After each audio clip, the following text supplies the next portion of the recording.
মই ডক্টৰ বিক্ৰম কুমাৰ ডেকা। মই এজন কেঞ্চাৰ ৰোগ বিশেষজ্ঞ। মই অংক চাৰ্জন,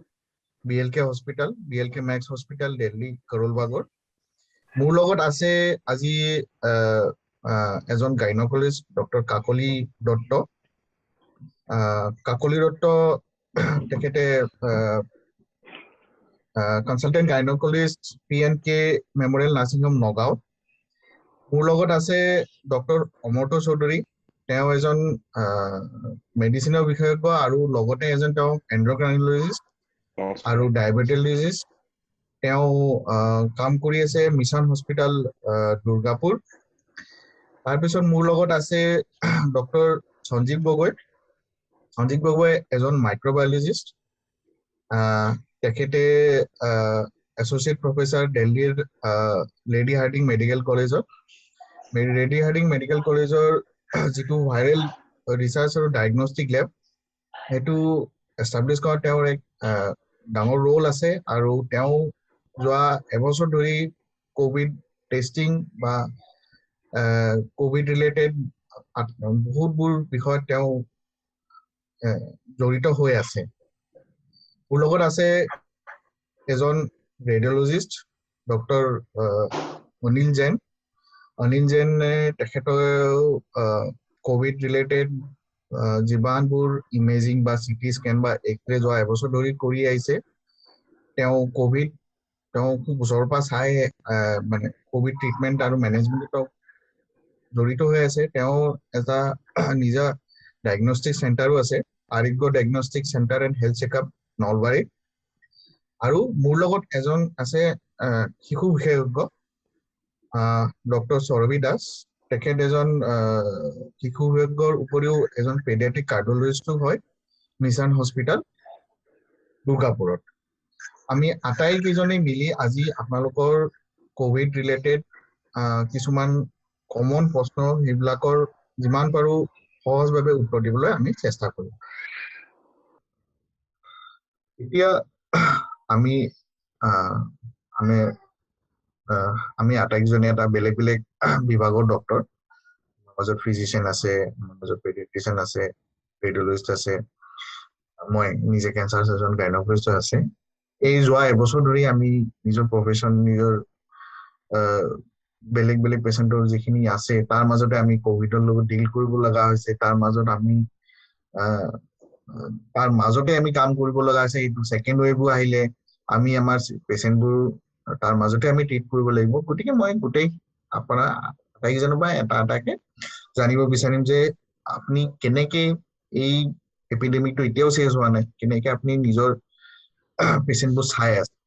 বা কেনেকে আপুনি কি প্ৰিকশ্যন লৈ আছে যে আপুনি তাৰ মাজতে আপুনি পেচেণ্টক ছেভ কৰি বা নিজকো ছেভ কৰি আপুনি নিজৰ প্ৰফেশ্যনটো নিজৰ ছাৰ্ভিচখিনি নিজৰ সেৱাখিনি আপুনি দিব পাৰিছে। প্ৰথম ডক্টৰ অনিলৰ ওচৰলৈ যাব বিচাৰিম। ডক্টৰ অনিলৰ এটা আমি অলৰেডি কৈছো যে এটা নিজা ৰেডিঅ'লজিকেল ডায়েগনষ্টিক চেণ্টাৰ এটা আছে। তেওঁ নিজে আল্ট্ৰাচাউণ্ড এক্সৰে CT স্কেন নিজৰ চেণ্টাৰটোত কৰে। ডেফিনেটলি তেওঁ বহুত পেচেণ্ট আহে এক্সৰে আল্ট্ৰাচাউণ্ড কৰাবলৈ। তেওঁৰ মাজত তেওঁৰ ওচৰলৈকে প্ৰেগনেণ্ট লেডি যিবিলাকে ৰুটিন এণ্টিনেটাল আল্ট্ৰাচাউণ্ডবোৰ কৰাব আহে। মই আপোনাৰ পৰা জানিব বিচাৰো যে আপুনি এই এপিডেমিকটো আৰম্ভ হোৱাৰ পিছত এনেকুৱা কি প্ৰিকশ্যন লৈছে যে আপোনাৰ চেণ্টাৰটো যাবলৈকে পেচেণ্টবোৰে ছেফ ফিল কৰে, প্ৰেগনেণ্ট লেডিজনেও যাব পাৰে আৰু ৰুটিন আল্ট্ৰাচাউণ্ড কৰিব পাৰে আপোনাৰ চেণ্টাৰটো। আপুনি বা স্পেচিয়েল প্ৰটেকশ্যন লৈছে নেকি যে এই এপিডেমিকৰ সময়ত তেওঁলোক প্ৰটেক্টেড হয়? ডক্টৰ অনিল।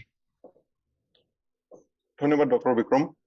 প্ৰথমতে মই কম যে কোভিডক লৈ আমি সতৰ্কই হ'ব লাগে, আতংকিত হ'ব নালাগে। সতৰ্কতে মই কম যে চাওক, যদি আপুনি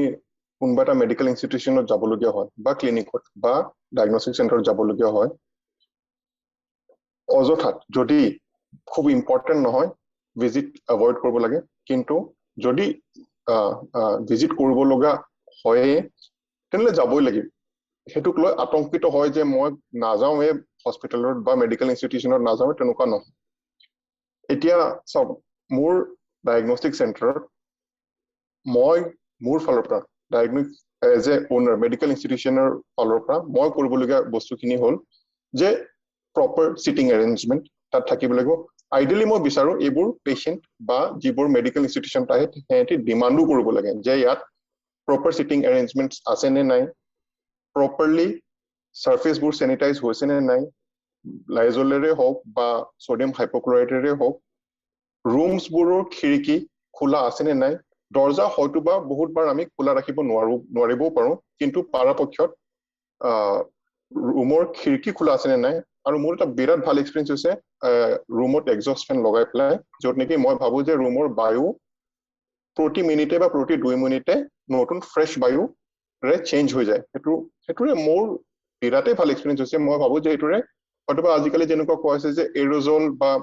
এয়াৰেৰে স্প্ৰেড হয়, ইট প্ৰবাবলি প্ৰিভেন্ট কৰে ইনফেকশ্যন স্প্ৰেড। তাৰপিছত আৰু কৰিবলগীয়া হ'ল যে অভাৰ ক্ৰাউডিং আমি হ'বলৈ দিয়া নাই, অনাৱশ্যক ভিৰ আমি কৰিবলৈ দিয়া নাই। পেচেণ্টৰ লগত এজনহে এটেণ্ডাৰ যাব পাৰে, যিবোৰ পেচেণ্ট ফিট সিহঁতৰ লগত আমি এটেণ্ডাৰ হয়তোবা এলাউ কৰা নাই। পোষ্টাৰ্ছ লগাইছো আমি আমাৰ চেণ্টাৰত, যাতে তাত ভিজুৱেল ইনফৰমেশ্যন পায়, মাস্ক কিয় পিন্ধিব লাগে, মাস্ক পিন্ধিলে কিমান আপোনাৰ ওচৰৰ মানুহজনৰ সেফটি হয়, আপোনাৰ নিজৰ সেফটি হয়। আৰু আমাৰ ফালৰ পৰা কৰিছো যে জ্বৰ বা কাহ হৈ থকা ষ্টাফক আমি আমাৰ চেণ্টাৰত আহিবলৈ দিয়া নাই। কোভিড হওকে বা নহওক, কোভিড হলেতো 14 দিন আহিবই নোৱাৰে, এনেও কিবা বেলেগ কাৰণতো যদি জ্বৰ বা কাহ হৈছে পেচেণ্টক আমি আমাৰ ষ্টাফক আমি চেণ্টাৰলৈ আহিব দিয়া নাই। নাও মই আৰু next important thing is it safe to visit? আমি মেডিকেল ইনষ্টিটিউচনত যোৱাটো ছেফ হয় নে নহয়? কোভিডক লৈ পেলাই ক'ব গ'লে প্ৰিভিয়াছলি যিমান ছেফ আছিল এতিয়া তাতকৈ কম ছেফ। সেইকাৰণে মই কম বৃদ্ধ মানুহ, কেঞ্চাৰ পেচেণ্ট বা ক্ৰনিকেলি ইল, খুব দীৰ্ঘদিন ধৰি যাৰ বেমাৰ আছে, বা যিজন পেচেণ্টৰ ডক্টৰ বিক্ৰমে কোৱা মতে বা ডক্টৰ অমতে কোৱা মতে, ডক্টৰ সঞ্জীৱে কোৱা মতে, যিবোৰ পেচেণ্টৰ ৰোগ প্ৰতিষেধক ক্ষমতা কম বা তেনেকুৱা পেচেণ্টছবোৰ আইডিয়েলি ভিজিট নকৰা ভাল, কিন্তু যদি দৰকাৰ পৰে আতংকিত হ'ব নালাগে, সতৰ্ক হৈ ভিজিট কৰিবই লাগিব। প্ৰেগনেন্ট ফিমেলছতো মই কম যে আদাৰৱাইজ আপোনাৰ গাইনকলজিষ্ট আপোনাক গাইড কৰিব যাব লাগে নে নালাগে, কিন্তু হয়তোবা প্ৰেগনেন্সিত প্ৰথম স্কেনটো বিৰাট জৰুৰী হৈ পৰে, যাতে মানে জানিবলৈ যে প্ৰেগনেন্সিটো জৰায়ুৰ ভিতৰত হৈছে নে বাহিৰত হৈছে, আৰু বা এনমেলি স্কেনৰ সময়ত 11 to 13 উইকছ এনমেলি স্কেন বা 18 পৰা 20 সপ্তাহত হ'বলগীয়া এনমেলি স্কেনটো যদি এনেকুৱা লকডাউনৰ সময়ত বা কোভিডৰ এপিডেমিকৰ সময়ত পৰিছে, তেনে ইন ডেট কেছ যাবলগীয়া হয়। মই কেইটামান এডভাইচ পেচেণ্টক দিব বিচাৰিছো ইয়াৰ জৰিয়তে, আমাৰ ডিছকাশ্যনৰ জৰিয়তে, যে আপুনি আগদিনাখন ক্লিনিকে হওক, হস্পিটেলে হওক বা ডায়েগনষ্টিক চেণ্টাৰ হওক, আগদিনাখন ফোন কৰি পেলাই আপুনি এপইণ্টমেণ্ট লওক, যাতে আপুনি চিয়ৰ যে মোৰ টাইমিং কেতিয়া পৰিছে, আপুনি ভিৰৰ মাজত বহি থাকিব লগা নহয়। আপুনি ফোন কৰি পেলাই সোধক যে অফ পিক আৱাৰ্ছ কি, অফ পিক আৱাৰ্ছত ভিজিট কৰিলে ডেফিনেটলি ক্ৰাউডিং নাথাকে আৰু you will be in a safer place, relatively safer state. মই আকৌ ক'ব বিচাৰিছো যে যিবোৰ তেজৰ পৰীক্ষা, সেইবোৰত আপুনি ইনচিষ্ট কৰক যে মোক হোম ভিজিট লাগে, মোৰ তেজৰ পৰীক্ষাখিনি ঘৰৰ পৰা চেম্পল কালেক্ট কৰি লৈ যাওক, মই তাত ভিজিট কৰিব খোজা নাই। পাৰিলে যদি ডক্টৰক দেখাব হলে আপুনি হয়তোবা ফোনেৰেও চেষ্টা কৰিব পাৰে, মানে যদি সাধাৰণ বেমাৰ হৈছে, বা টেলিমেডিচিনেৰে বা ভিডিঅ' কলেৰে আপুনি ডক্টৰৰ লগত 1-to-1 ডিছকাশ্যন কৰি পেলাই এটা নিজৰ ভিজিট এটা মেডিকেল ইনষ্টিটিউচনলৈকে কমাই নিব পাৰিব at least, wish is safer in this Covid times. আৰু এটা মই কওঁ যে একেইদিন আমাৰ ইয়াত লকডাউনৰ সেই চলি আছে, লকডাউনক লৈ পেলাই চাওক, যদি আপোনাৰ তাত ডক্টৰৰ প্ৰেছক্ৰিপশ্যন আছে বা দৰৱ কিনিবলৈ গৈছে, বা আপোনাৰ তাত কিবা পৰীক্ষা কৰাইছে আৰু ৰিপৰ্ট হয়তোবা আনিবলৈ গৈ আছে, বা ৰিপৰ্ট চেম্পল দি পেলাই ডায়েগনষ্টিক টেষ্ট কৰাই পেলাই আপুনি ঘৰলৈ গৈ আছে, পুলিচে আপোনাক সিমান কুৱেশ্যন নকৰে, আপোনাৰ তাত কিবা এটা প্ৰুফ থাকিলে হ'ল। চ' আজিকালি অসমত আমাৰ 11টাতে বন্ধ দিছে, 12টাৰ পৰা কোভিড সেই দিছে, কোভিড কাৰফিউ বুলি কয়, এতিয়া সেই কৰোণা কাৰফিউ। এতিয়া তেনেকুৱা অৱস্থাত যে 12টাত নহয় মই 12টাতে ঘৰ গৈ পাব লাগিব, তেনেকুৱা কথা নহয়। আপোনাৰ হাতত যদি কোনোবা এটা মেডিকেল ৰিলেটেড ডকুমেণ্ট থাকিলেও আপোনাক পুলিচে একো নকয়। বাছ সেইখিনিকে কম। আকৌ মই সেইটোৰে কৰিম যে সতৰ্ক হওক, কোভিডক লৈ পেলাই আতংকিত হ'ব নালাগে। ডক্টৰ অনিল মোৰ এটা প্ৰশ্ন আছিলে এইটো মাজত আপোনাৰ সেইখিনি শেষ হোৱাৰ আগতে যে আমি জানো যে চিটি স্কেনৰ ডায়াগনোচিছত এটা বহুত ডাঙৰ ৰোল আছে আৰু চিটি স্কেনত প্ৰগ্ৰেছিভ ডিজিজটো আপুনি যেনেকে যোৱাবাৰ বুজালে চিটি ৰেচিঅ' কেনেকে চাই পেলাই এই প্ৰগ্ৰেশ্যনটো বা চিভিয়াৰিটি অফ দ্য ডিজিজটো আপোনালোকে যেনেকে ডিটাৰমাইন কৰে কিছুমান আমাৰ লগৰ মানে বন্ধুসকলে ফোন কৰি পেলাই সোধে যে মোৰ দেউতাৰ লাষ্ট টাইমৰ যোনটো চিটি ইনভলভমেণ্ট আছিলে সেইটো মোৰ দেন 50% ইনভলভমেণ্ট ইহঁতেতো আৰু স্ক'ৰ হিচাপত ক'ব নোৱাৰে তাৰপিছত দেউতাই ভাল পাই গ'ল কিন্তু ইহঁতে নানানো নিউজ পেপাৰ বা নিউজ চেনেলত এনেকে ৰিপৰ্ট পাই থাকে যে 1 বছৰ পিছত লাংটো ফাইব্ৰচিছ হৈ গ'ল আৰু তাৰপিছত উশাহ লোৱাৰ কিবা কষ্ট হৈ গ'ল এতিয়া দেউতাই ভাল পাই গৈছে 1-2 মাহ হৈ গ'ল এতিয়া ইহঁতে ফোন কৰি পেলাই সোধে যে আমি কি আকৌ ভাল পোৱাৰ পিছত কিবা চেক কৰাৰ কাৰণে ৰিপিট চিটি স্কেন এনেকে কৰি থাকিম নেকি 1 বছৰৰ কাৰণে কিবা এনেকুৱা গাইডলাইন আছে নেকি আপোনাৰ জনা কিবা এনেকুৱা তথ্য আছে যোনটো আপুনি ৰাইজক ক'ব বিচাৰে চিটি স্কেনৰ বিষয়ত সবে মানে আফটাৰ কোভিড যাৰ কোভিডত লাং ইনভলভমেন্ট হৈছে ইট ইজ এক্সপেক্টেড মানে সেইবোৰ লাংছত ফাইব্ৰচিছ লাং কোচ খাই যোৱা অকমান পাৰ্ট অফ দি লাং বা পাৰ্টিকুলাৰ পাৰ্চেন্টেজ অফ লাং কোচ খাই যাব পাৰে প্ৰথমতে মই কম যে CT scan is the last option তাৰ আগত আমি পালমনাৰী ফাংচন টেষ্ট কৰাই চাব পাৰোঁ য'ত নেকি একো ৰেডিয়েশ্যনৰ প্ৰব্লেম নাই চেষ্ট এক্সৰে কৰাই চাব পাৰোঁ য'ত নেকি ৰেডিয়েশ্যন বিৰাটেই কম চিটি স্কেনত লাং ফাইব্ৰচিছ কিমান হৈছে নে হোৱা নাই সেইটো খুব মই ভাবো যে ইমান আৱশ্যক নহয় আপোনাৰ ডক্টৰে ক্লিনিচিয়ানে ক্লিনিকেলিও ডায়াগন'জ কৰিব পাৰে ফাইব্ৰচিছ হৈছে নে বা এইবোৰ সাধাৰণ পৰীক্ষা চেষ্ট এক্সৰে হওক বা পালমনাৰী ফাংচন টেষ্টেই হওক সেইবোৰেও গম পোৱা যায় যে আপোনাৰ লাঙৰ ষ্টেটাছ কি চিটি স্কেন কৰিবলগীয়া হ'ব পাৰে ষ্ট্ৰিক্টলি আণ্ডাৰ ইয়ৰ আপোনাৰ ক্লিনিচিয়ানৰ গাইডেন্সত যদিহে আপোনাৰ ক্লিনিচিয়ানে ভাবে কিন্তু মই ভাবো ৰেয়াৰলি চিটি স্কেনৰ দৰকাৰ পৰে চেষ্ট এক্সৰে আৰু পালমনাৰী ফাংচন টেষ্ট ইজ ইনাফ মই ভাবো এতিয়া মই ডক্টৰ অমৰ্তলৈ ওচৰলৈ যাব পাৰোঁ ডক্টৰ অমৰ্ত এজন ফিজিচিয়ানে নহয় তেওঁ এজন এণ্ডক্ৰাইনলিষ্ট হয় তেওঁ ডায়েবেটিছৰ ট্ৰিটমেণ্ট কৰে আমাৰ ছ'চাইটি ডায়েবেটিছ এটা প্ৰিভেলেণ্ট ডিজিজ আৰু ডায়েবেটিছৰ পেচেণ্ট সদায় ডক্টৰৰ লগত কণ্টেক্টত থাকিব লগা হয় দৰৱ ইফাল সিফাল কৰিব লগা হয় তেওঁ যিহেতু এতিয়া কোভিডৰ সময় ডায়েবেটিছ পেচেণ্টবোৰ হয়তো সদায়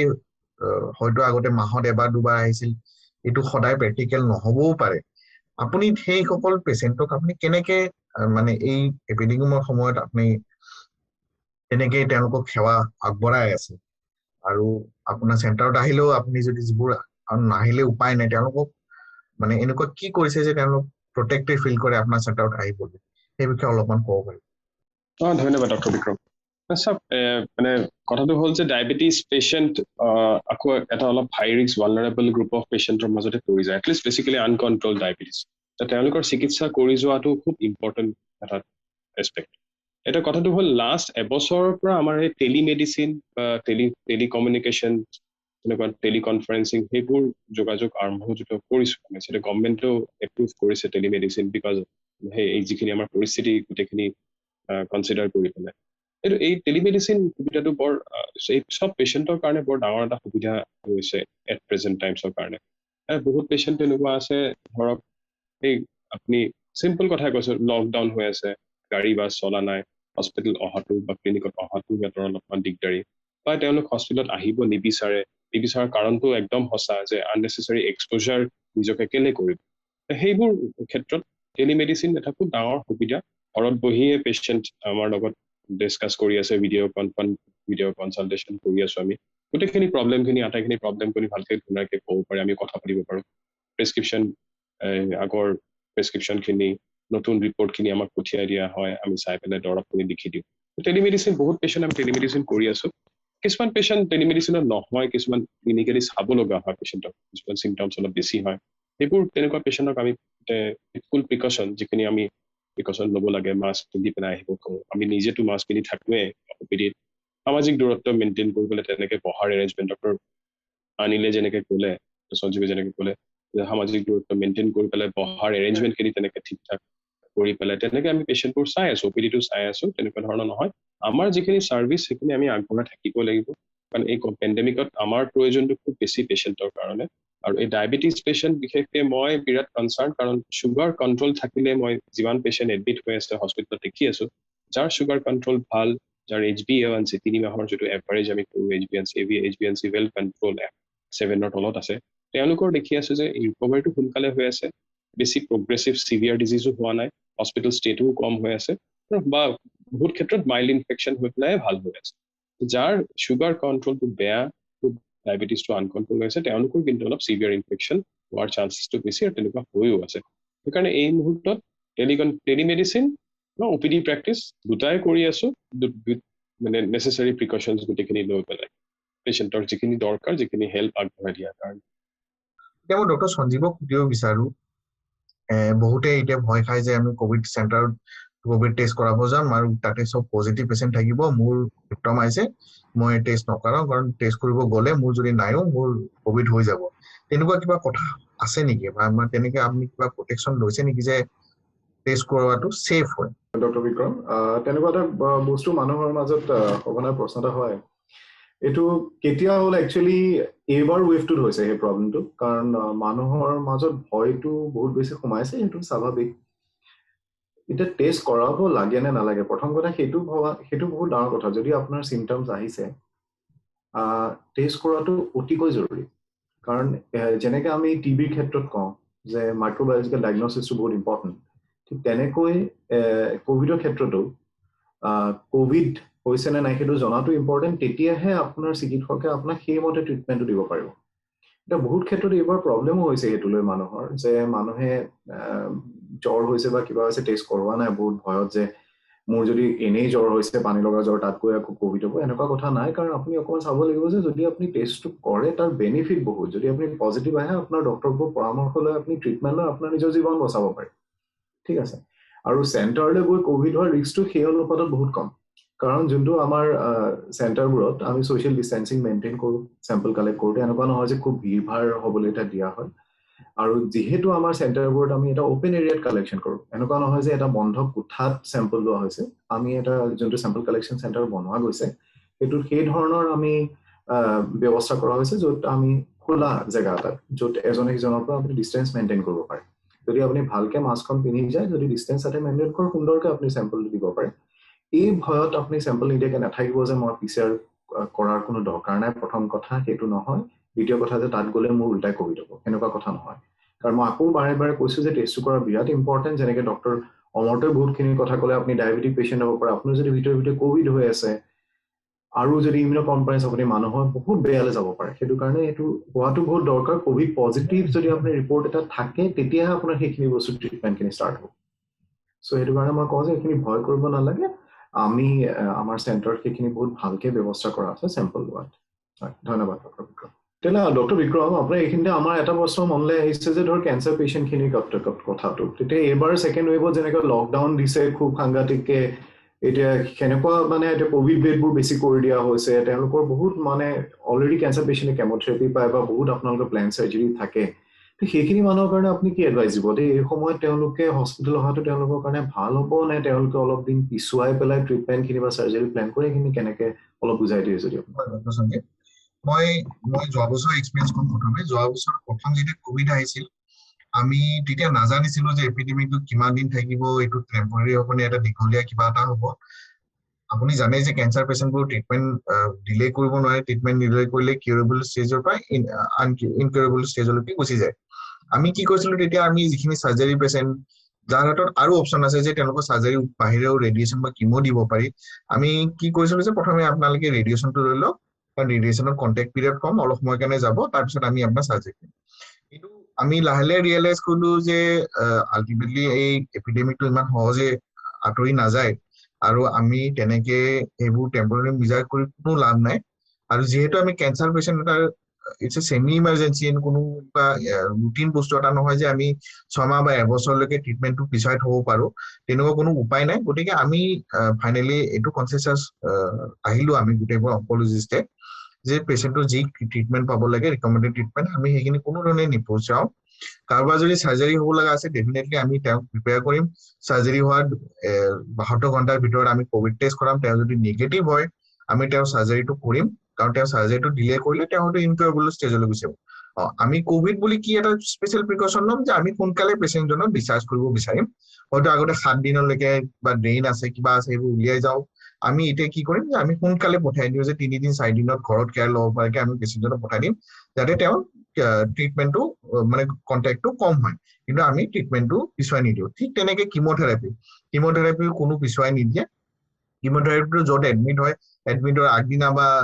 কোভিড টেষ্ট এটা কৰি আমি পেচেণ্টজনক আমি কিমোথেৰাপি দিম কিমোথেৰাপি যিকোনো এটা হস্পিটেলত কিমোথেৰাপি যিখিনি কোভিডৰ প্ৰট'কল আমি চবেই মানি আহিছো মাস্ক পিন্ধি বা আমি পিপি কিট পিন্ধি পেলাই তেওঁলোকক যিখিনি ট্ৰিটমেণ্ট কৰাব লাগে কিমো দিছো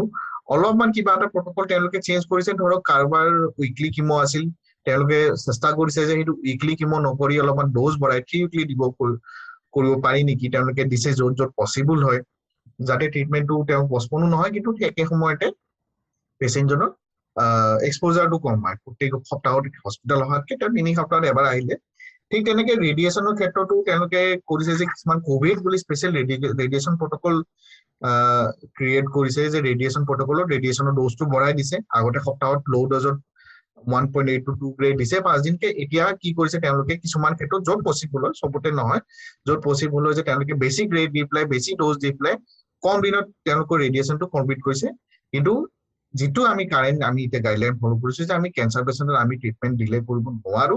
কাৰণ ট্ৰিটমেণ্ট ডিলে কৰি লাভ নাই কোভিড এটা আমাৰ ৰিয়েলিটি যিটো আমাৰ লগত থাকিব আমি কেঞ্চাৰ পেচেণ্টৰ কোনো ধৰণৰ ট্ৰিটমেণ্ট আমি ডিলে নকৰো আপোনালোকে ডক্টৰৰ ওচৰত আহক লাগিলে প্ৰথমে ফোন কৰক ফোনত আহি বা টেলিমেডিচিনৰ সুবিধা লওক আৰু তেতিয়া সেই হিচাপে আমি যিমান কম কণ্টেক্ট হয় সিমান কমত আপোনাক চাৰ্জাৰীৰ কাৰণে বা ৰেডিয়েশ্যন বা কিমৰ কাৰণে আপোনাক প্ৰিপেয়াৰ কৰি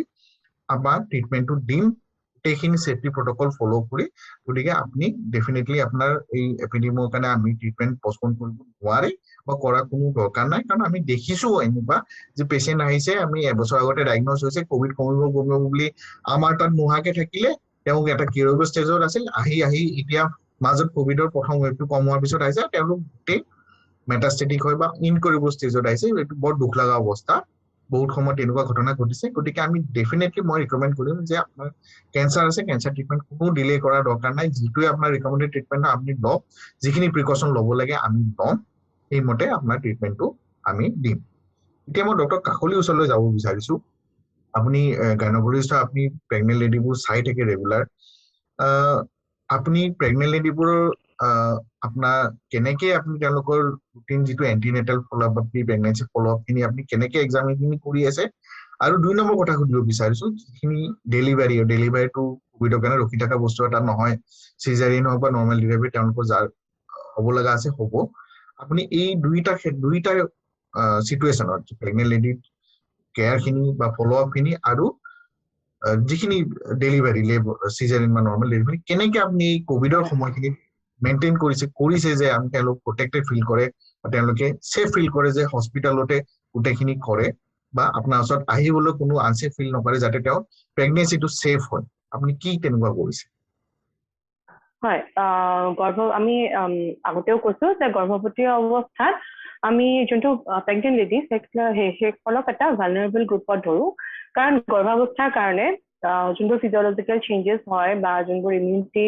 চেঞ্জ হয় সেইটো কাৰণে তেওঁলোক এটা অকণমান হাই ৰিস্ক মানে গ্ৰুপত পৰে পাৰ্টিকুলাৰলি তেখেতৰ যদি লগতে আনুষংগিক কোনোবা কোমৰবিডিটিছ থাকে ধৰি লওক ডায়েবেটিছ বা এজমা বা হাই প্ৰেছাৰ তেনেকুৱা ধৰণৰ তো আমি এতিয়া এই কোভিডৰ সময়ত যোনটো এণ্টিনেটেল চেকআপ আগতে আমি প্ৰত্যেক মাহে মাতিছিলো কিন্তু এতিয়া আমি এণ্টিনেটেল চেকআপবিলাক আমি কমাই পেলাই যোনটো আমাৰ ICMR গাইডলাইন সেইটো হিচাপত আমি মিনিমাম 4টালৈ কমাই দিছো এটাটো ধৰি লওক 11 to 12 উইকছৰ ভিতৰত যোনটো সময়ত ডক্টৰ অনিলে কোৱাৰ নিচিনাকৈ ফাৰ্ষ্ট ট্ৰাইমেষ্টাৰ যোনটো এটলিষ্ট এণ্টি স্কেন কৰিব পাৰি সেইটো সময়ত দ্বিতীয়টো আপোনাৰ 19 to 20 উইকছৰ সময়ত আকৌ ডিটেইল এন'মেলি স্কেনৰ সময় হয় সেইটো সময় মিছ কৰিবলৈ নোৱাৰি তৃতীয়টো এৰাউণ্ড 28 to 34 উইকছৰ সময়ত আৰু লাষ্টৰটো আমি 36 বা সেই 36 প্লাছৰ সময়ত তো তেনেকুৱা সময়তে আমি তেখেতসকলক মাতো ইন বিটুইন আমি পেচেণ্টসকলৰ লগত অভাৰ ফোন কণ্টেক্টত থাকোঁ টেলিমেডিচিনে হওক বা হোৱাটছএপে হওক তেওঁলোকে যাতে মেডিচিনছখিনি লৈ থাকে তেওঁলোকৰ যিখিনি ধৰি লওক আজিকালিতো ঘৰতে মেক্সিমামৰে হাই প্ৰেছাৰ চাব লগা মেচিন থাকে তেওঁলোকে যাতে ঘৰতে চাব পাৰে ৱেইট চাব পাৰে সেইখিনি তেখেতসকলক আমি ঘৰতে কৰিব দিছোঁ আৰু তেখেতসকল যেতিয়াই চেকআপত আহিছে তেতিয়াই আমি তেওঁৰ আল্ট্ৰাচাউণ্ডখন আৰু লগতে তেওঁৰ যিখিনি আনুষংগিক তেজৰ পৰীক্ষা পেচাবৰ পৰীক্ষা একেলগে আমি কৰিছোঁ আমি গৰ্ভৱতী মহিলাসকলক সদায় প্ৰত্যেকবাৰতে এৱেৰনেছ দিওঁ মানে যোনটো আমাৰ ছ'চিয়েল ডিষ্টেন্সিং মাস্কখন পিন্ধা হাতখন ধোৱা চেনিটাইজাৰ ইউজ ছাপ'জ যদি তেখেতৰ নিজৰ চিমটমছ আৰম্ভ হয় বা তেখেতৰ ঘৰত কোনোবা বা তেখেতৰ ক্ল'জ কণ্টেক্টত কোনোবা মানে পজিটিভ ওলায় বা তেখেত যদি হটস্পট এৰিয়া বা তেনেকুৱা কণ্টেইনমেণ্ট এৰিয়া এটাত থাকে তেতিয়া তেওঁ চিমটম নাথাকিলেও ইটছ বেটাৰ যে তেখেতে ক'ভিড টেষ্টটো কৰাওক আৰু ক'ভিড যদি পজিটিভ ওলালে তেতিয়াহ'লে তেখেতৰ যোনটো আমাৰ গাইডলাইন সেই হিচাপতে সচৰাচৰ হোম আইচলেশ্যনতে হৈ যায় হোম ট্ৰিটমেণ্টতে হৈ যায় খালি এটা কথা মই এক্সাৰচাইজ কৰিব বিচাৰিম যে যদিহে আপোনাৰ ক'ভিড পজিটিভ ওলালে ঘৰতে ট্ৰিটমেণ্ট কৰি ভাল হ'ল তেতিয়াহ'লে এটা কথা মনত ৰাখিব যে আপুনি 2 সপ্তাহৰ পিছত এটলিষ্ট আহি পেলাই এখন আল্ট্ৰাচাউণ্ড কৰাব বেবীৰ যোনটো মানে কি ষ্টেটাছত আছে সেই বিষয়ে কাৰণ এই ছেকেণ্ড ৱেভত কিছুমান ক্ষেত্ৰত দেখা গৈছে যে প্লেচেণ্টেল ইনচাফিচিয়েঞ্চি হয় যোনটো কাৰণে কেতিয়াবা বেবী গ্ৰথটো অলপ কমি যায় বা পানী কমি যোৱাৰ নিচিনা হ'ব পাৰে এতিয়াও আমি 100% চিয়ৰ নহয় কিন্তু কিছুমান ষ্টাডিজত তেনেকুৱা দেখা গৈছে গতিকে সেইটো মিছ নকৰিব নেক্সট কথা আহিলে ধৰি লওক যোনটো আমি থাৰ্ড ট্ৰাইমেষ্টাৰ থকা মানে যিসকল মহিলা তেখেতসকলৰ যদি ডেলিভাৰী ডেট আহি আছে ধৰি লওক নেক্সট 5 দিনমানৰ ভিতৰত তেখেতসকলে নিজেও এনেও ক'ভিড টেষ্ট এটা কৰাই ৰখাব পাৰে কাৰণ ডেলিভাৰীৰ সময়ত যদি ক'ভিড পেচেণ্ট থাকে তেখেতসকলৰ ডিটৰিয়েট কৰিব পাৰে সেইটো এটা ৰিস্কৰ কথা হয় তো সেইটো সদায় মনত ৰখাব আৰু ডেলিভাৰী যোনটো মোড হয় বা নৰ্মেল হ'ব নে চিজাৰিয়ান হ'ব সেইটো ক'ভিডৰ লগত একো আমি সম্পৰ্ক একো দেখা নাই যদিহে চিজাৰিয়ান লাগে সচৰাচৰ আমাৰ গাইডলাইনৰ মতে যদি অবষ্ট্ৰেটিক কাৰণত ধৰি লওক তেখেতৰ পোষ্ট CS হয় বা তেখেতৰ বেবী মুভমেণ্ট কম হৈছে ফিটেল ডিষ্ট্ৰেছ হৈছে এইবিলাক যোনটো অবষ্ট্ৰেটিক ইণ্ডিকেশ্যন চিজাৰিয়ান লাগে সেইটো ক্ষেত্ৰত আমি চিজাৰিয়ান কৰিব লগা হয় কিন্তু বাকী সকল ক্ষেত্ৰত আমি চিজাৰিয়ান লাগিব বুলি আমি নাভাবো ইনফেক্ট ইণ্ডাকশ্যনো দিয়া নাযায় ক'ভিড পজিটিভ পেচেণ্টৰ পজিটিভ হৈ থকা সময়ত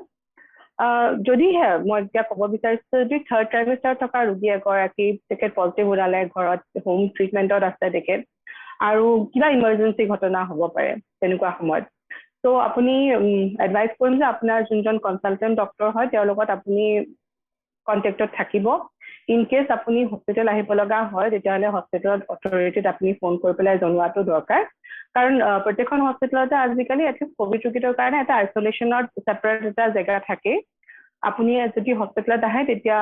ডক্টৰ বা নাৰ্ছ বা যোনকেইজন থাকে হস্পিটেলৰ মানুহ তেখেতসকলে PPE পিন্ধি ফেচ মাস্ক পিন্ধি পেলাই আপোনাক যাতে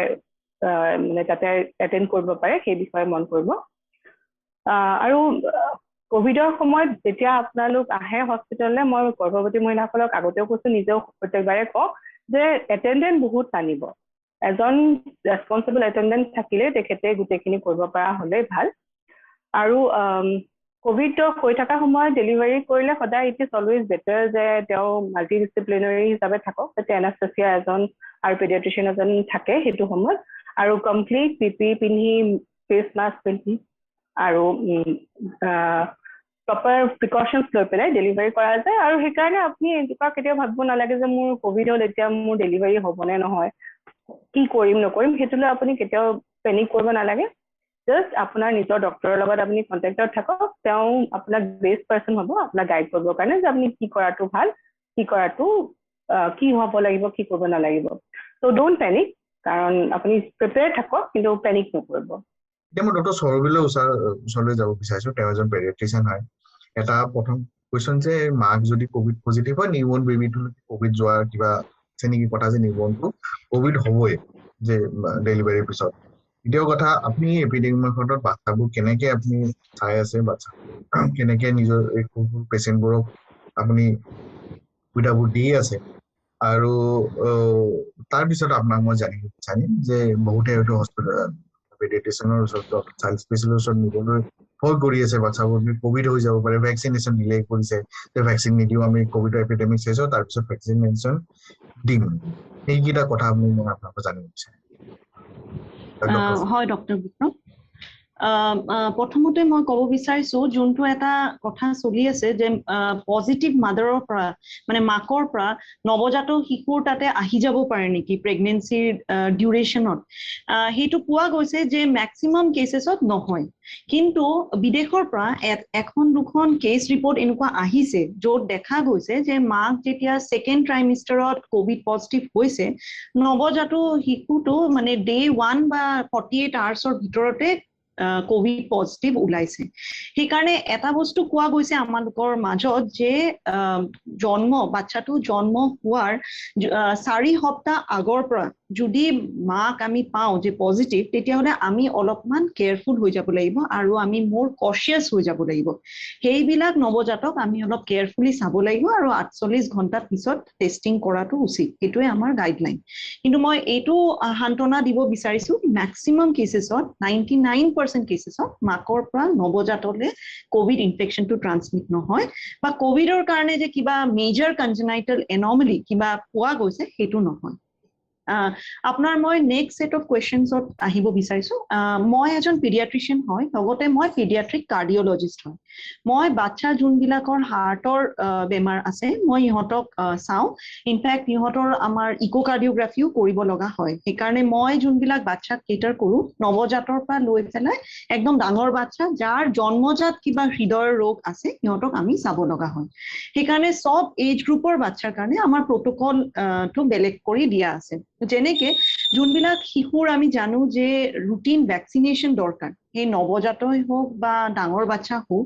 যেনেকে আমাৰ ইণ্ডিয়ান এছ'চিয়েশ্যন অফ পেডিয়াট্ৰিক্সৰ ভ্যাকসিনেশন স্কেডিউলটো যেনেকে ৰিকমেন্ডেড আছে আমি সদায় স্ট্ৰিক্টলি কওঁ মাক দেউতাকক যে এই ভ্যাকসিনেশন প্ৰটোকলটো আমি ফলো কৰিব লাগিব আমি কিন্তু কোভিড আছে বুলি কেতিয়াও এনেকুৱা ভাবিব নালাগে যে মোৰ বাচ্চাটো মই যদি হস্পিটেলত লৈ যাওঁ কোভিড হৈ যাব পাৰে সেইকাৰণে মই ভ্যাকসিনেশনটো ডিলে কৰিম এইটো পইণ্টত আমি এইটো মনত ৰাখিব লাগিব যে বাচ্চাৰ মাজত কোভিড ৰোগটো ইমান ৰেম্পেন্ট নহয় কিন্তু যোনবিলাক বেমাৰৰ কাৰণে আমাৰ ইণ্ডিয়ান এছ'চিয়েশ্যন অফ পেডিয়াট্ৰিক্সে ভ্যাকসিনেশনটো এষ্টাব্লিছ কৰিছে সেইবিলাক যোনবিলাক বেমাৰ হয় সেইবিলাক বেছি প্ৰবল হয় পপুলেশ্যনৰ মাজত আৰু সেইবিলাকক আমি কিলাৰ ডিজিজ বুলি কওঁ ইহঁতৰ কাৰণে মানে বাচ্চাৰ প্ৰাণহানি হ'ব পাৰে সেইকাৰণে প্ৰথমতে আমাৰ কাৰণে আমাৰ কান্ট্ৰি ইণ্ডিয়াৰ কাৰণে আমাৰ জৰুৰী হয় যে আমি যেন এই কিলাৰ ডিজিজ বিলাকক প্ৰিভেন্ট কৰো আৰু যদি ইহঁতৰ মাজত যিকোনো এটা ডিজিজ হৈ যায় আমাৰ বাচ্চা তেতিয়া ইমিউনিটিটো ডাউন হৈ যাব আৰু সেইবিলাক বাচ্চাৰক যদি বাই চান্স কোভিড হৈ যায় তেতিয়া ইহঁতৰ মৰ্বিডিটি আৰু ইহঁতৰ ডেথ হোৱাৰ চান্সেছ বিলাক বাঢ়ি যায় সেইকাৰণে ভ্যাকসিনেশন স্কেডিউলটো কিন্তু আমি কেতিয়াও ডিলে কৰিব নোৱাৰো আপুনি যদি ভয় খাইছে যেনেকে মোৰ আগত ডক্টৰ অনিলে কৈছে ডক্টৰ কাকুলিয়ে কৈছে ডক্টৰ অমৰ্ত আৰু ডক্টৰ সঞ্জীৱে কৈছে যে আমি টাইম আউট কৰিব পাৰো এপইণ্টমেণ্ট লৈ পেলাই স্কেডিউল বিলাক accordingly আমাৰ যোনটো সুটেবল আৰু আমাৰ ডক্টৰে যেনেকে ক'ব তেনেকে আমি টাইম লাইনটো মেইনটেইন কৰি যাব পাৰো ডক্টৰে জানিব যে মোৰ বাচ্চা পেশেন্ট আহিব তেনেকে এপইণ্টমেণ্ট বিলাক ৰাখিব আৰু সোশ্যাল ডিস্টেন্সিংটো তেখেতে এৰেঞ্জ কৰিব সেইটো আমি তেনেকে এটা নৰ্ম ফলো কৰো নেক্সটলি মই এইটো ক'ব বিচাৰো যে আমাৰ তাত যোনবিলাক বাচ্চা আহে হৃদয় ৰোগ থকা সো আমাৰ বাচ্চাবিলাক আৰু এটা হাই ৰিস্ক পপুলেশ্যনত বিলং কৰে সেইকাৰণে আমি OPDত কিছুমান এনেকুৱা বস্তু এৰেঞ্জ কৰিছো সো দ্যাট বাচ্চাবিলাকে আমাৰ পৰা কোভিড একুৱায়াৰ নকৰে আৰু আন পেৰেন্টছৰ পৰাও কোভিডটো নাপায় তো নাম্বাৰ 1 ফাৰ্স্ট থিং আমি যোনটো কৰিছো হেতু হ'ল যেতিয়া আমি ইকোকাৰ্ডিওগ্ৰাফি কৰো মানে হৃদয়ৰ যেতিয়া আমি পিকচাৰ লওঁ আল্ট্ৰা সাউন্ডৰ মাধ্যমত আমি তাতে এটা স্ক্ৰিন লগাই দিছো ইন বিটুইন দ্য ডক্টৰ আৰু মাদাৰ পেশেন্ট ইউনিট সো যেতিয়া আমি মাকৰ লগত কথা পাতি আছো যে আপোনাৰ বাচ্চাৰ যি বেমাৰ হৈ আছে বা যি প্ৰবলেম হৈ আছে আমি সদায় এটা স্ক্ৰিন দি সেপাৰেট হৈ আছো আমি যেতিয়া ইহঁতৰ ইকোকাৰ্ডিওগ্ৰাফি কৰি আছো আমি পাৰ্সোনাল প্ৰটেক্টিভ ইকুইপমেন্ট সদায় পিন্ধি থাকো আৰু আমি এনশিওৰ কৰো যে মাও আৰু যোন এটেন্ডেন্ট হয় সদায় মাস্ক পিন্ধিয়ে সোমায় যোনটো টাইমত আমি কাউন্সেলিং কৰো সেইটো টাইমত আমি কৈ দিছো যে আমি অনলি ওয়ান প্যাৰেন্ট যোন ৰেসপন্সিবল প্যাৰেন্ট হয় সেইটো মাক হ'ব পাৰে দেউতাক হ'ব পাৰে যিকোনো এজন প্যাৰেন্টকে আমি এলাউ কৰো আমি ইকোকাৰ্ডিওগ্ৰাফি পিছত ডিউৰিং ইকোকাৰ্ডিওগ্ৰাফি আমি যোন আছে বাচ্চাৰ লগত তেখেতক গোটেই বস্তুখিনি এক্সপ্লেইন কৰি দিও আৰু পোষ্ট ইকোকাৰ্ডিওগ্ৰাফি ট্ৰিটমেন্ট আৰু যোনটো ম্যানেজমেন্ট প্ৰটোকল হ'ব সেইটো এটা এজন ৰেসপন্সিবল এডাল্টক আমি কৈ দিও আমিও যেনেকে ডক্টৰ কাকুলিয়ে ক'লে আমি সদায় কওঁ ব্ৰিং মিনিমাম এটেন্ডেন্স এটেন্ডেন্স কিয়কি আপুনি জানে যে বাচ্চাসকলৰ যেতিয়া বেমাৰ হয় সেইটো এটা সেনসিটিভ ইস্যু হৈ যায় আৰু আমি যেতিয়া বাচ্চাক ট্ৰিট কৰো আমি একচুয়ালি বাচ্চাক নহয় মেইনলি আমি ফ্যামিলিক ট্ৰিট কৰো কিন্তু কোভিড এইটো এনেকুৱা এটা সিনাৰিও য'ত আমি ফ্যামিলি নহয় আমি সদায় কৈ দিও এপইন্টমেন্টৰ টাইমত যে যোন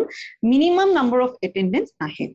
তাৰপিছত যেতিয়া আমি এক্সপ্লেইন কৰো যে কোনবা এটা বাচ্চাৰ ইমাৰ্জেন্সি সাৰ্জাৰি দৰকাৰ হয় ইহঁতক আমি এই সাৰ্জাৰিটো তেনেকে এপইন্টমেন্ট দিও যেন আমাৰ আইটিউ সেইটো টাইমত নট মোৰ দেন 2 অপাৰেটিভ প্ৰচিডিউৰছ থাকে পোষ্ট অপাৰেটিভ পেশেন্ট আমি দুজনকে টাইমলাইনটো সেট কৰিছো লগতে আমি বাৰবাৰ এইটো মেসেজ দিব বিচাৰো যে যদি কোনো বাচ্চাৰ হৃদয় ৰোগ থাকে আৰু হেতু ইমিডিয়েট কেয়াৰ লাগে ঘৰত বহি না থাকিব হেতু কিন্তু এটা ইমাৰ্জেন্সি সিচুৱেচন কোভিড অৰ নো কোভিড আপোনাৰ কিন্তু আপোনাৰ ডক্টৰৰ ওচৰত যাবই লাগিব আৰু অপাৰেশন যদি আপুনি টাইম পাইছে কিবা স্কেডিউল হৈছে প্লিজ অপাৰেশনটো অন ডেট যাব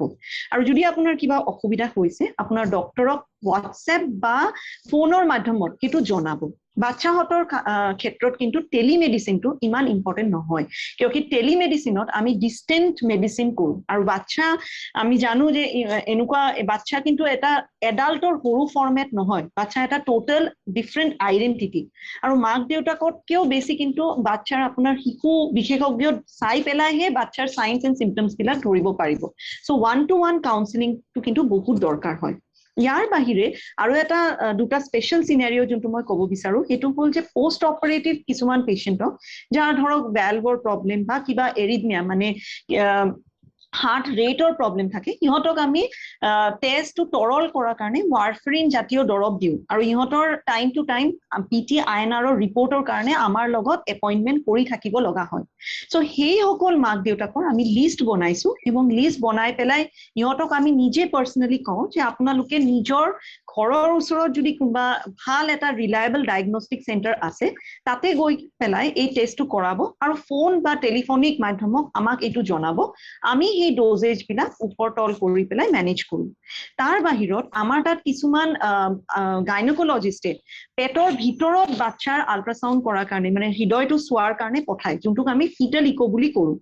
মাক সকলে বা দেউতা সকলে ভাবে যে ফিটাল ইকোটো কৰাৰ কাৰণে এটা ডেফিনিট পিৰিয়ড থাকে তাৰ পিছত পিৰিয়ডটো যদি টাইমলাইনটো গুছি যায় হেতু ইনএফেক্টিভ টেষ্ট হৈ যায় হেতুৰ পিছত আমি মানে ইহঁতক গাইডেন্স দিব নোৱাৰো যদি কিবা কমপ্লিকেটেড হাৰ্ট ডিজিজ থাকে সো কেতিয়াবা কোভিডৰ ভয়ত ইহঁতে নাহিবও পাৰে ভাবে যে 1 to 2 উইকস আমি ডিলে কৰো কিন্তু মই আপোনালোকক ক'ব বিচাৰিছো যে এই ফিটাল ইকোৰ টাইমলাইনটো 18 to 24 উইকসৰ ভিতৰত হয় of pregnancy so আপোনাৰ ডক্টৰে যদি আপোনাক এডভাইস কৰিছে প্লিজ এইটো টাইমলাইনৰ ভিতৰত আপোনাৰ পেডিয়াট্ৰিক কাৰ্ডিওলজিষ্টৰ লগত কথা পাতি পেলাই এটা এপইন্টমেন্ট লৈ পেলাই এই টেষ্টটো কৰাই লব কিয়কি এইটো টাইমলাইনৰ পিছত যদি আপোনালোকে এই টেষ্টটো কৰায় তেতিয়া সেই টেষ্টৰ অৰ্থ নাথাকে আৰু উইথ ডিউ কেয়াৰ এইবিলাক টেষ্ট উইথ ডিউ প্ৰটেকশন আমি কৰো সেইকাৰণে আপোনালোকে ভয় পাব নালাগে আমি টাইমলাইনটো তেনেকে মেইনটেইন কৰি কৰো সো এইবিলাক আমি প্ৰটেকশন লৈ আছো প্লাস লাষ্টলি মই ক'ব বিচাৰো যোনবিলাক বাচ্চাৰ খুব সিৰিয়াস ফৰমেটত কোভিড হৈছে ইহঁতৰ কাৰণে আমাৰ হস্পিটেলত বেলেগ কোভিড আইটিউ কৰা হৈছে য'ত আমি টোটাল মনিটৰিং দিও আৰু আমাৰ 1-to-1 কেয়াৰ টেকিং নাৰ্স আছে যোন সকলে প্ৰপাৰ প্ৰটেকশন লৈ পেলাই কোভিড কেয়াৰ দিয়ে আৰু তেনেকে ভেন্টিলেটৰ মানে আমাৰ তাত এভেইলেবল আছে সো হয় এখিনি ডক্টৰ বিক্ৰম এতিয়া মই ডক্টৰ সঞ্জীৱক শেষ প্ৰশ্ন কৰিব বিচাৰিছো যে আপুনি চাই আছে আপুনি এজন সবচে বেছিকে কোভিডৰ লগত চাগে আপুনি জড়িত হৈ আছে প্ৰথমৰ পৰাই টেষ্টিঙৰ পৰা আৰম্ভ কৰা এপিডেমিক আৰম্ভ হোৱাৰ পৰা এতিয়া আমি দুটা ৱেভ দেখিলো সেকেন্ড ৱেভত আমাৰ বহুত বেছি আমাৰ বিপদ হ'ল ৰাইজৰ বহুত লোকচান হ'ল আপুনি এতিয়া সেকেন্ড ৱেভটো ফৰচুনেটলি সেকেন্ড ৱেভটো শেষ হ'ব এটা সময়ত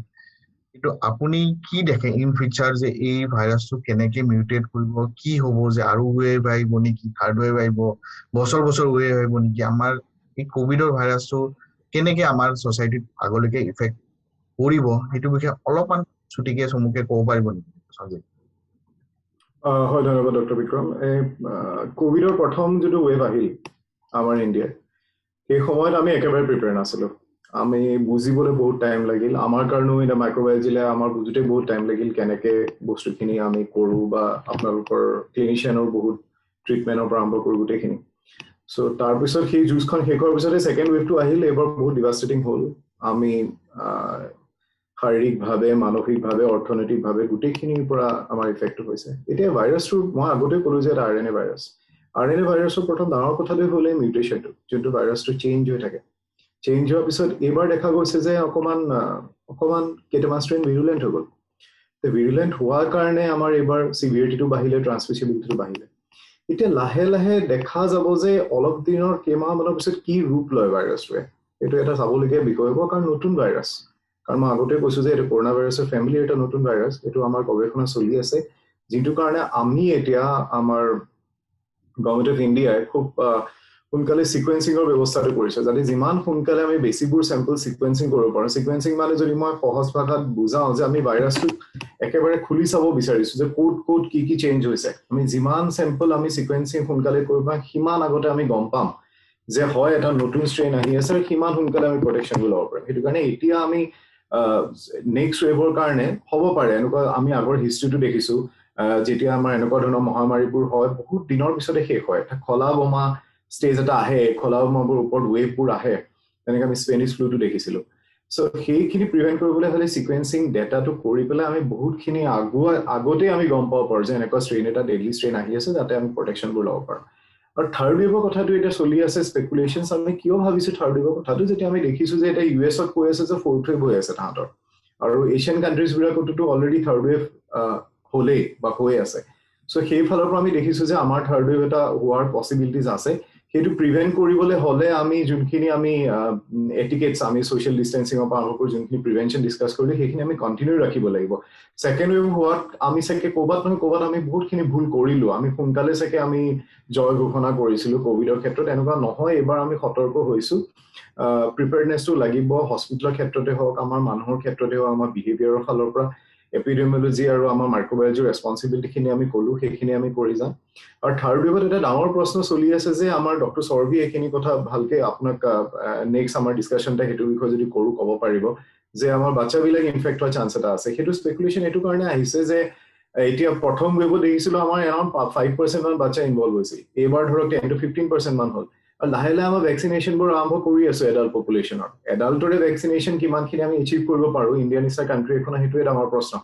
এতিয়া আমাৰ ধৰক ক'বলৈ গ'লে 30 পৰা 40 কোটি বাচ্চা আছে। এতিয়া সেইখিনি আমাৰ ট্ৰায়েল ডক্টৰ সৌৰভীয়ে কোৱা নিচিনাকৈ আৰম্ভ হৈছেহে। এই ট্ৰায়েলৰ ডেটাটো পাওঁতে সেইখিনি কৰোঁতে আমাৰ 2-3 মাহ ওলাই যাব। চ' আমাৰ ভালনাৰেবল বেক্টেৰিয়া ভাইৰাছবোৰে কি হয়, ভালনাৰেবল পপুলেশ্যন এটা চায়। চ' লাষ্টত গৈ আমি দেখিম যে সেই অক্টোবৰ নৱেম্বৰ টাইমত এনেকুৱা যাতে নহয় যে আমাৰ সেই বাচ্চাখিনিয়ে থাকি গ'ল ভেকচিনেটেড নোহোৱা। চ' অভিয়াছলি তেতিয়া সেইফালৰ পৰা কোৱা গৈছে যে তাহাঁতৰ বাচ্চাখিনিৰ মানে শিশুসকলৰ ইনফেকশ্যনটো বেছি হ'ব পাৰে বুলি। কিন্তু আমি যদি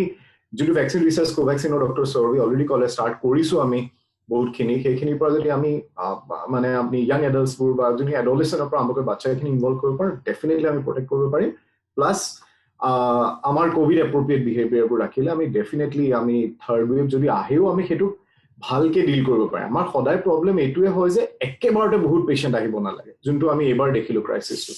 অলপ অলপকৈ যদি পেচেণ্ট আহি থাকে, ৱেভটো লাহে লাহে লাহে নিজে আহিব। আমি সেই পিকটো নিবিচাৰোঁ কম সময়ত, যোনটো আমি সকলোৱে জানো। এইখিনি কৰিলে আমি ডেফিনেটলি আমি প্ৰিভেণ্ট কৰিব পাৰিম। ধন্যবাদ ডক্টৰ বিক্ৰম। ধন্যবাদ ডক্টৰ সঞ্জীৱ। আমি আটাইকেইজন ডক্টৰৰ লগতে আমি কথা পাতিলোঁ বেলেগ বেলেগ এছপেক্ট। প্ৰথমে কৰোণা ভাইৰাছ, ক'ভিড হ'লে কি চিমটম, কি মেনেজমেণ্ট, কি প্ৰিভেণ্টিভ মেজাৰ, বাচ্চাৰ ক্ষেত্ৰত কি, এডাল্টৰ ক্ষেত্ৰত কি, প্ৰেগনেণ্ট লেডি বা এইখিনিৰ ক্ষেত্ৰত কি, ইমেজিং কি কৰা উচিত, আমি গোটেইকেইজন ডক্টৰৰ পৰা আমি জানিলোঁ। সহজ ভাষাত মই আশা কৰিছোঁ যে আমাৰ ৰাইজলৈকে ইমানখিনি পাৰোঁ সহজ ভাষাত বুজাবলৈ